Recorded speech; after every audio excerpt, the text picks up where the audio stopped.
So guys, एक CS student अपने executive और प्रोफेशनल के स्टूडेंट लाइफ में सबसे बड़ी प्रॉब्लम जो फेस करता है वो ये है कि मैम, हम डेली बेसिस पे पढ़ते तो हैं बट भूल जाते हैं। लॉ इतना कंफ्यूजिंग लगता है, क्या करें, डेली बेसिस पे कैसे पढ़ाई करें कि लॉ हमें समझ में भी आए और हमारे दिमाग में रिटेन भी हो।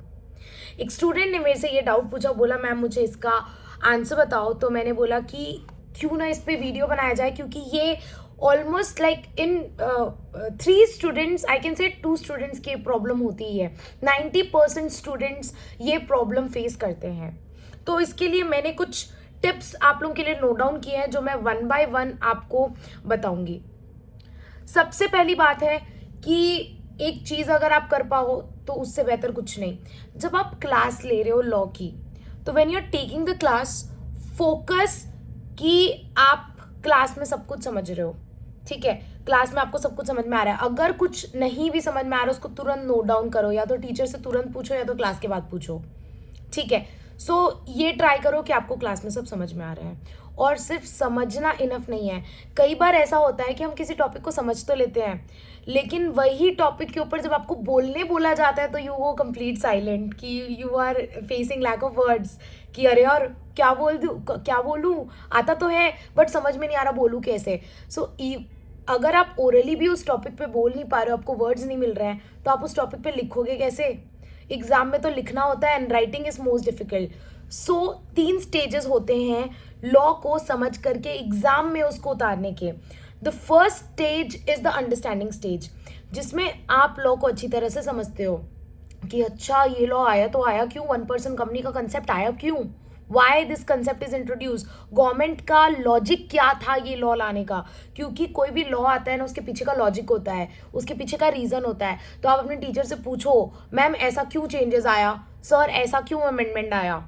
सो पहली बात, आप लॉजिक पे जाओ, क्योंकि लॉजिक समझ में आ जाएगा तो याद करने की जरूरत ही नहीं पड़ेगी, ऑटोमेटिक समझ में आ जाएगा। So number 1 is focus on understanding, और उसको बार बार रिपीटेडली रिवाइज करो। डेली बेसिस पे आप जो क्लास में पढ़ रहे हो उसको आके घर पे रिवाइज करो। तो एक बार जब आपको क्लास में समझ में आ गया, उसके बाद घर पे कैसे सेल्फ स्टडी करनी है वो मैं बता रही हूँ। नंबर 1, क्लास में पूरा फुल फोकस के साथ बैठना। अगर आप क्लास में ही नहीं समझोगे तो घर में आपको कुछ नहीं समझ में आने वाला है। Law, specially company law, is very you can say complicated. You have to understand it with your full focus.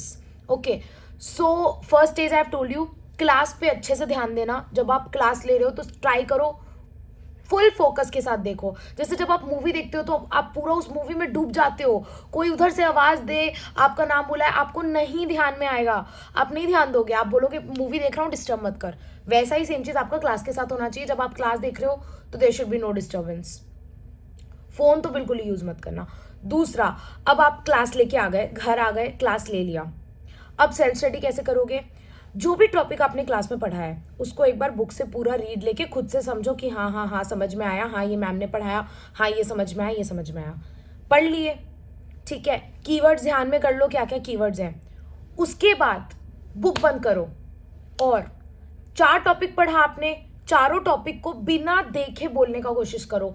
और आप ऐसे बोलो कि आप खुद को समझा रहे हो, भले हिंदी में बोलो पहली बार, कुछ इंग्लिश के वर्ड्स यूज कर लो, या इंग्लिश में भी बोल सकते हो अपने आप से सेंटेंस बना के। बहुत आपको देखो एग्जाम में ना हाई फाई इंग्लिश यूज़ नहीं करनी होती है, आपको बहुत ज़्यादा टेक्निकल ऐसा आपको एकदम प्रोफेशनल लेवल की इंग्लिश नहीं लिखने बोलेंगे। बेसिक जो इंग्लिश होती है वही आपको वही आपसे एक्सपेक्ट किया जाता है लिखने का। तो जैसे बेसिक जब आप इंग्लिश में बात करते हैं तो आप जैसे सेंटेंस ड्राफ्ट करके बोलते हैं वैसे बोलिए।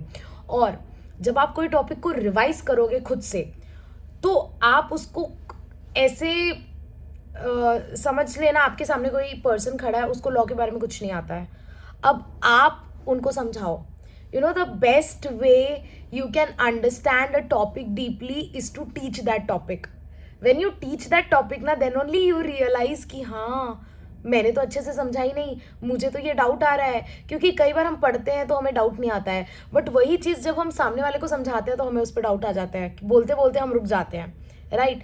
सो जब आप सेल्फ स्टडी कर रहे हो ना, try to teach that topic. I am telling you, you will excel in this subject, you will not be comparable, you will be ahead your competitors.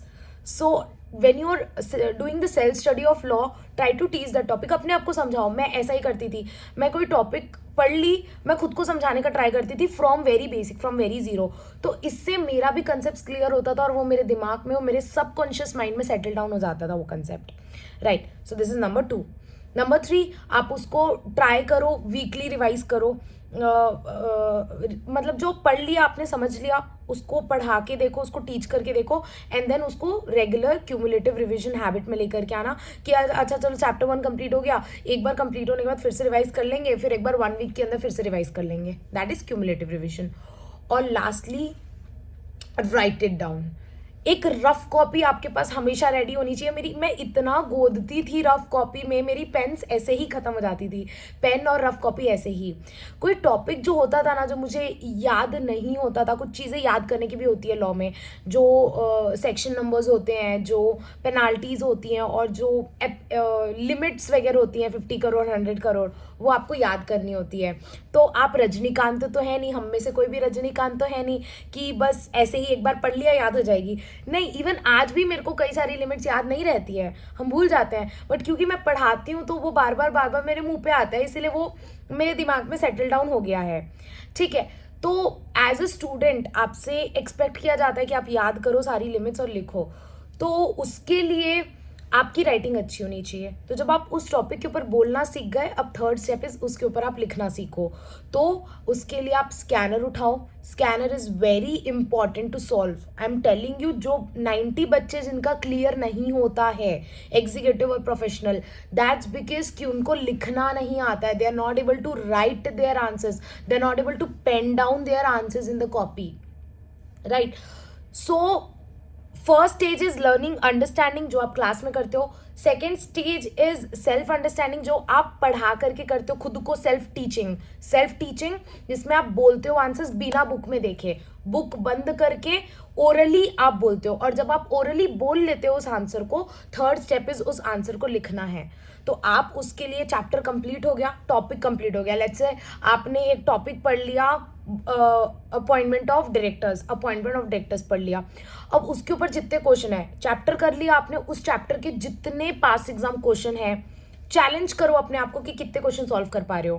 Pass exam question उठाओ, answer मत देखना, question उठाओ, उसको लिख करके देखो। भले टूटा फूटा लिखो, स्टार्टिंग में टूटा फूटा लिखोगे, ट्रस्ट मी, जैसे जैसे आप 1-2 चैप्टर के क्वेश्चन लिखना स्टार्ट करोगे ना, यू विल सी इम्प्रूवमेंट एक बार में नहीं आता है, इम्प्रूवमेंट ग्रेजुअली आता है। चाहे वो कोई भी काम हो, चाहे वो पढ़ना हो, खेलना हो, लिखना हो, गिटार सीखना हो, कुछ भी काम करना हो, इम्प्रूवमेंट ग्रेजुअली आता है। और writing skills is something which you can not develop overnight.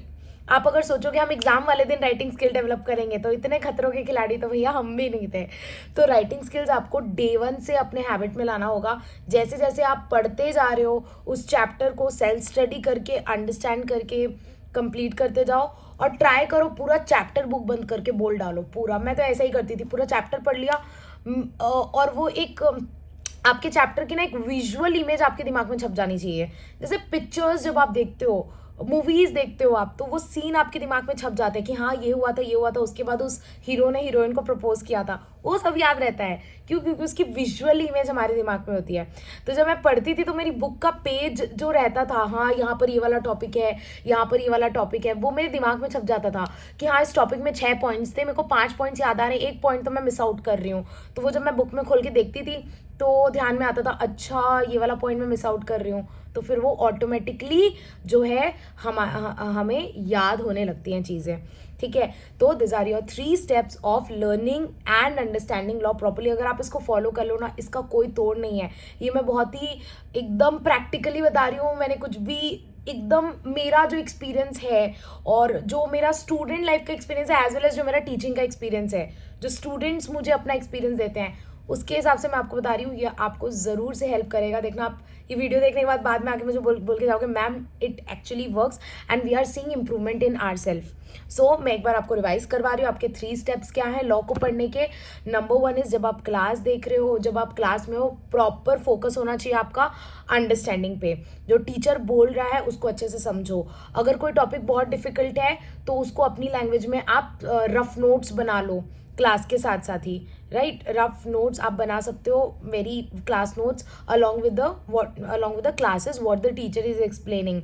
सो ये हुआ क्लास का पार्ट। नंबर 2, नेक्स्ट क्लास से पहले उसको आपको सेल्फ स्टडी करना है। सेल्फ स्टडी करने के लिए आपको बुक पूरी पढ़ के समझनी है, फिर आपको उसको बंद करके आपको उसको खुद को पढ़ाना है, बोल बोल के, ओरली। तो जब आप ओरली पूरा बोल लोगे, third step is chapter complete होने के बाद आप उस चैप्टर के पास्ट एग्जाम क्वेश्चन सारे लिख के देखो खुद से। पहले क्वेश्चन देखो, आंसर लिखो, और फिर अपने आंसर को सजेस्टेड आंसर के साथ टैली करो। स्कैनर्स में सजेस्टेड आंसर्स होते हैं, तो अपने आंसर को सजेस्टेड आंसर के साथ टैली करो कि मैंने सही लिखा है कि मैंने गलत लिखा है। तो इस तरह से यू विल इम्प्रूव, एंड आपको पता भी नहीं चलेगा आपको प्रोविजंस कब याद होते जा रहे हैं, और आपका कन्फ्यूजन जो है वो दूर होते जा रहा है। क्योंकि लॉ में, कंपनी लॉ का, आप पिछले 3-4 अटेम्प्ट का पेपर उठा के देख लो, स्कैनर में आपको मिल जाएगा। आप एक भी डायरेक्ट क्वेश्चन नहीं आते हैं, डायरेक्ट क्वेश्चन नहीं आएंगे कि what are the features of company. आपको घुमा फिरा के केस लॉ वाले क्वेश्चन आएंगे, और वो आप तभी सॉल्व कर पाओगे जब आपको लॉ अच्छे से समझ में आ रहा है। तो उसके लिए ये 3 स्टेप फॉलो करना आपको ज़रूर से लॉ में पढ़ने में, समझने में, याद करने में हेल्प मिलेगी। और एक कुछ ये तो हो गया बेसिक, जो मेरा बच्चे का डाउट था उसके हिसाब से। यस, ये डाउट उज्जवल पांडे ने पूछा था, तो मुझे काफ़ी अच्छा लगा ये डाउट, इसलिए मैं काफ़ी दिनों से ट्राई कर रही थी मैं इसके ऊपर वीडियो बनाऊं, बट मुझे टाइम नहीं मिल पा रहा था। तो ऐसा नहीं बोलना चाहिए टाइम नहीं मिल पा रहा था, टाइम था, but I wanted to make a proper video on this, that's why I waited this long. इसके अलावा मैं कुछ और छोटे मोटे टिप्स देना चाहती हूँ आपको। कुछ चीज़ें, कुछ टॉपिक अगर आपको बिल्कुल भी याद नहीं हो रही, एकदम ऐसे लग रहा है यार ये तो मैं बार बार भूल जा रहा हूँ, बार बार भूल जा रही हूँ, तो उसके लिए आप मेमोरी टेक्निक बना सकते हो। मेमोरी टेक्निक क्या होती है? कुछ भी, कोई भी यस, मेरा फ़ोन का बैटरी डेड हो गया था, not dead, low. So coming back to the topic, memory technique क्या होती है? कोई भी इट कैन बी इलॉजिकल, इसका कोई लॉजिक नहीं हो सकता है, सर पैर नहीं होगा चलेगा, कोई भी मेमोरी टेक्निक जिससे आप याद कर पाओ उस टॉपिक को, राइट। जैसे एग्जांपल दे रही हूँ मैं आपको, ठीक है। पोस्टल बैलेट का सेक्शन है क्या? 110। तो जब आप बैलेट लिखते हो, BALLOT, सो LLO कैसा दिख रहा है? 110 टाइप दिख रहा है। सो ये एक मेमोरी टेक्निक हमने बना दिया कि इससे ना आप रिलेट करके याद कर सकते हो कि section of postal ballot is 110। कैसे? बैलेट BALLOT, तो LLO, so it's looking like 110, 110। सो कोई रिलेशन नहीं है इसका, कोई लॉजिक नहीं है, बट आप कुछ भी मेमोरी टेक्निक बना के चीज़ें याद कर सकते हो। बहुत सारी लिमिट्स होती हैं, तो उसको आप मेमोरी टेक्निक बना के या एक दूसरे से कंपेयर करके आप वो सारी चीज़ों को याद कर सकते हो। और इसके अलावा कंपनी लॉ में ना बहुत सारे लिमिट्स हैं कि अगर CSR कौन सी कंपनी को करना है जिनका प्रॉफिट 5 करोड़ से ज़्यादा है, जिनका ये पेड अप इतना है, जिनका नेटवर्थ इतना है, इंडिपेंडेंट डायरेक्टर किसको अपॉइंट करना है, वुमेन डायरेक्टर किसको अपॉइंट करना है, 100 करोड़, 300 करोड़, ऑडिट किसको कराना है, सेक्रेटेरियल ऑडिट, सब चीज़ के लिए ना बहुत सारी लिमिट्स हैं। तो उसमें ना पर्सनली मैं अपने एग्जीक्यूटिव के टाइम पे बहुत कंफ्यूज होती थी, तो उसके लिए आप एक चार्ट बना सकते हो। और ये काम ना एग्जाम टाइम पे नहीं होगा। अभी मैं आपको ये वीडियो इसलिए बना रही हूँ क्योंकि अभी आपके एग्जाम में 4 मंथ्स है, तो अभी से आप ये प्रैक्टिस में डालोगे तो ये आपको क्लासेस के साथ हेल्प करेगा। जब भी कोई लिमिट आती है ना, तो उसके लिए एक सेपरेट चार्ट बुक बना लो, एक सेपरेट पतली सी नोटबुक बना लो, उसमें ना कंपेयर कर करके लिखते जाओ कि वुमेन डायरेक्टर की ये लिमिट है, जितनी भी लिमिट्स है ना उनको सबको एक जगह इकट्ठा कर दो, तो आपको कंपेयर करने में इजी होगा कि अच्छा वुमेन डायरेक्टर की ये वाली लिमिट थी, इंडिपेंडेंट डायरेक्टर की ये वाली लिमिट है। ये वाला एक पॉइंट हो गया, ये आपको ज़रूर से बहुत ज़्यादा हेल्प करेगा। उसके अलावा कोई टॉपिक बहुत बड़ा है तो आप उसके शॉर्ट नोट्स बनाओ, उसके फ्लो चार्ट्स बना लो, माइंड मैप बना लो कि एक ही डायग्राम से, एक ही चार्ट से आपके पूरे टॉपिक रिवाइज हो जाए। So basically this was a guidance video. इसमें मैंने काफ़ी सारी चीज़ें बता दी, लाइक ये पूरा मेरे हिसाब से एक full fledged A to Z video हो गया, जिसमें मैंने आपको लॉ से रिलेटेड कैसे पढ़ना है पूरा ही गाइड कर दिया है। उसके अलावा मैं आपको एक चीज़ बोलूँगी, अकेले में ट्राई करना, अकेले में पढ़ो, क्योंकि हमें लगता है कि ग्रुप में पढ़ाई ज़्यादा अच्छी होती है, बट ऐसा नहीं है। जब आप अकेले किसी चीज़ पे फोकस करते हो तो फोकस ज़्यादा गहरा होता है, यू आर मोर फोकस्ड। कोई कुछ बोल देता है ना तो बीच में डिस्टर्ब हो जाता है, जैसे एक फ़ोन का नोटिफिकेशन आ गया, आप तुरंत डिस्ट्रैक्ट हो जाओगे, डिस्टर्ब हो जाओगे। सो अकेले में पढ़ने का ट्राई करो, ट्राई कि आप डिस्टर्बेंस से दूर रहो। जब पढ़ाई कर रहे हो तो मोबाइल का डेटा वगैरह, नोटिफिकेशंस वगैरह सब ऑफ कर दो, राइट। इसके अलावा इसके अलावा वन लास्ट थिंग, आप बोलोगे मैम आपका ज्ञान तो खत्म ही नहीं हो रहा है, ठीक है। वन लास्ट थिंग, जो चीज़ें मैं अभी बता रही हूँ आपके लिए बहुत प्रेशियस है, इसको फॉलो करो। आई am telling you this is for your benefit and I always try कि जितने भी स्टूडेंट्स हैं वो सब एक अच्छे कंपनी सेक्रेटरी बने और वो बहुत सारी नॉलेज गेन करें और आगे जाके खूब अच्छा पैकेज कमाएं और नाम कमाएं, ठीक है। तो और हमारे कंपनी सेक्रेटरीज के प्रोफेशन को बहुत ऊंचा लेके जाए। So one last tip for you for CS executive, first reading is very important. जब आप पहली बार कोई चीज़ पढ़ते हो ना तो उसको घाई में मत करना। घाई मतलब हड़बड़ी में मत करना कि बस कंप्लीट करना है। कई लोग ना ये सोच के पढ़ते हैं कि अरे बस बस चैप्टर कंप्लीट करना है, बस चैप्टर कंप्लीट करना है, समझ में आए नहीं आए भाड़ में जाए, याद हो नहीं हो भाड़ में जाए। मैं हमेशा एक चीज़ के फेवर में होती हूँ, बहुत ज़्यादा एम्फेसिस करती हूँ मैं कि फर्स्ट रीडिंग ताबड़ तोड़ होनी चाहिए।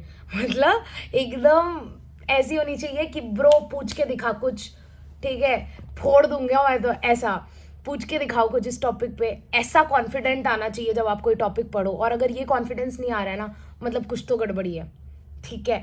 सो फर्स्ट रीडिंग जब आप करोगे लॉ का खुद से, तो आपको पूरा चीज़ उस टॉपिक के ऊपर समझ में आना चाहिए कि कोई आपको उस टॉपिक के ऊपर बोलने बोले तो आपको इतना कॉन्फिडेंट हो कि हाँ मैं बोल दूंगा, उस टॉपिक पे देखो ज्ञान झाड़ दूंगा, ठीक है।